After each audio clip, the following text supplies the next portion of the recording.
My name is Dariush Mozaffarian. I'm the Dean of the Friedman School of Nutrition Science and Policy at Tufts University. There are really many potential benefits to health of seafood consumption. It's really one of the most important foods for general health.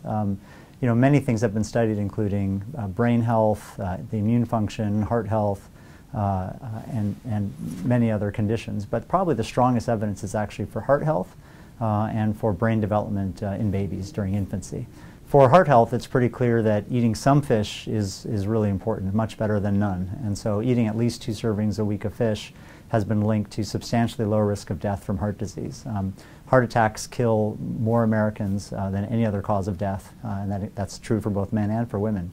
And eating fish reduces that risk substantially. That's been seen in many long-term observational studies. So, really that should be one of the priorities for health in America, is trying to get all Americans to eat fish, at least a couple of servings per week. The other really major health benefit that's well established of fish consumption is brain health in babies. And so, there's been concern about mercury in fish, and it's true that a handful of fish species have significant amounts of mercury. But the vast majority of fish species have little to no mercury, and the U.S. EPA and FDA recommend that pregnant women eat about 2 servings of fish per week as well. And really there are many healthy options for women who are pregnant to choose from. The reason that's so important is that DHA, one of the omega-3 fatty acids in fish, is required for healthy brain development, for optimal brain development. And so both observational studies and really carefully done intervention studies show that women that have more omega-3s from seafood, their babies' brains develop more optimally. And so that's really another key benefit. And so, dying from heart disease, the #1 cause of death, and optimal brain development in babies are 2 of the best established benefits of fish consumption.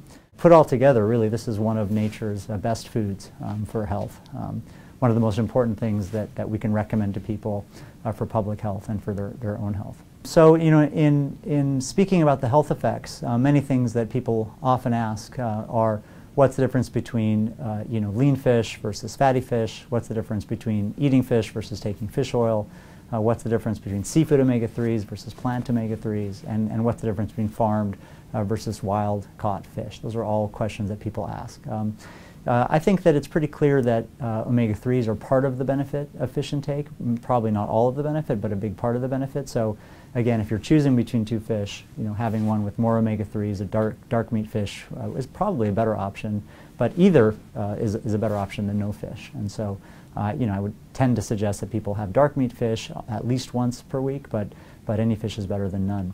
And then, one of the questions I'm often asked is about farmed versus wild fish or other seafood. And so, I think that's really mostly a question of environmental concerns potentially. There are environmental concerns to some wild fishing practices. There are environmental concerns to some aquaculture practices. There's some wild fishing practices that are sustainable, and there's some aquaculture practices that are sustainable. And so we clearly need to increase sustainable aquaculture and increase sustainable wild fishing, because fish is such an important resource for health and for the environment. In terms of health, there's really not a major difference between aquaculture or wild-caught fish. In fact, it's often kind of a false choice. But I think that issue of farm versus wild is really, in the end, we want to have sustainable fishing practices, whether it's aquaculture or wild.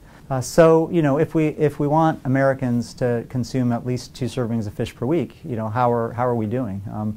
Pretty poorly compared to that goal, compared to that metric. Very roughly, about 1/3 of Americans have eat no fish at all. About 1/3 have considerably less than 2 servings per week, and maybe 1/3 are getting close to 1 or 2 servings per week or more. So at least 2/3 of the population is not consuming enough fish.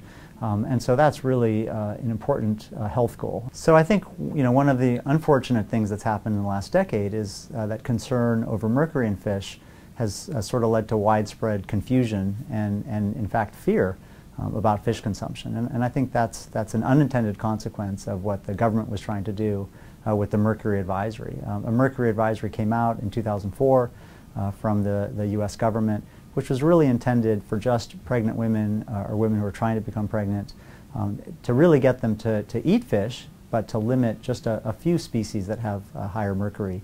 And that's really to protect the health of the baby's brain.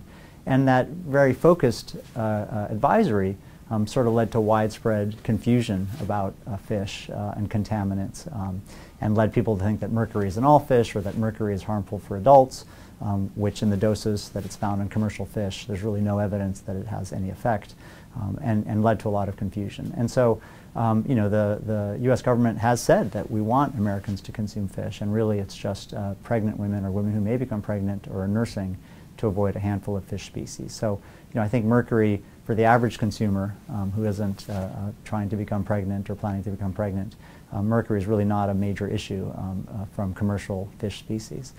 The U.S. Dietary Guidelines in 2010 for the first time, you know, specified 2 servings of fish intake per week for all Americans. The American Heart Association has made 2 servings of fish per week a priority for health. The World Health Organization recommends a minimum amount of omega-3, seafood omega-3 intake for all adults, and particularly for women who may be trying to become pregnant. So we're falling pretty short of the goals, and so it's very important that we popularize and make people understand the health benefits of fish consumption, and that we also increase access for all Americans. And so I think the government should really be doing as much as it can to help Americans buy fish products and make it more affordable, whether that's helping on the production side, helping on the retail side, providing benefits in programs such as SNAP, the food stamps program, such as they've done for fruits and vegetables, to really encourage consumption.